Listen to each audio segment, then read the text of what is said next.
እኔ በእድሜ ዘመኔ ሁሉ እውነቴን ልንገራችሁ እምጸልየው ጸሎት ቢኖር ከተሰማኝ ጌታ ሆይ በሰው እጅ አትጣለኝ። እንዲሁ በሰው እጅ ወድቄ መሞት አልፈልግም። እንደ ቆምኩ ቢገለኝ ደስታዬ። ጥሩ ነው ሽክፍ ማለት ሰው በጣም ከባድ ነው። ሰው ከባድ ነው። ሰው ዘወር ነው ዘወር ወደሚለው ዘወር ነው የሚለው እና ኃይሌ በተለየኝ ጊዜ አትተወኝ አለ ቅዱስ ዳዊት። ስለዚህ እና በዚያውም እያስታወስኳችሁ ነው ማለት አባቶቻችን ሲያረጁ አትተዋቸው። እዚህም ቢሆን ማለት ያረጁትን መጎብኘት፣ እናቶችን፣ አባቶችን፣ ሽማግሌዎችን ማዳመጥ ይገባል። የሽማግሌዎች ሽበት ለልጆች ዘውድ ነው አይደል የሚለው ሰሎሞን በምሳሌ።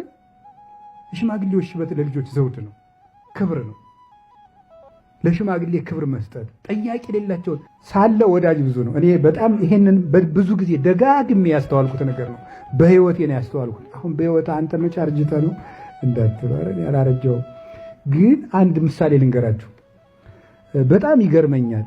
አሁን ዛሬ ጳጳሳት ሲመጡ በከተማ ወይም በዚህ ለመሳለም ሰው ሰልፍ ነው አይደል? አይታችሁ አታዩ?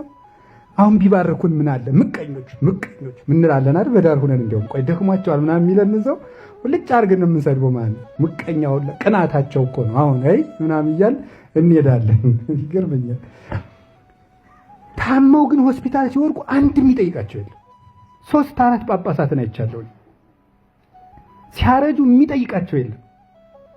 አሁን ዛሬም ድረስ ማለት ነው ዛሬም ድረስ አዲስ አበባ ስትሄዱ ገና ጤና ካላቸው ጳጳሳት ሰልፍ ነው ለመግባት። ያረጁትን ግን የአንድ ብርጭማ ይዘው እንኳን የሚጠይቃቸው የለም። ሽማግሌዎቹን ማለት ነው። ይገርማል እኮ የዚያን ጊዜ ጫፋቸውን ለመንካት ሲሯሯጥ የነበረው ዛሬ ዘወር ብሎ የሚያቸው የለም።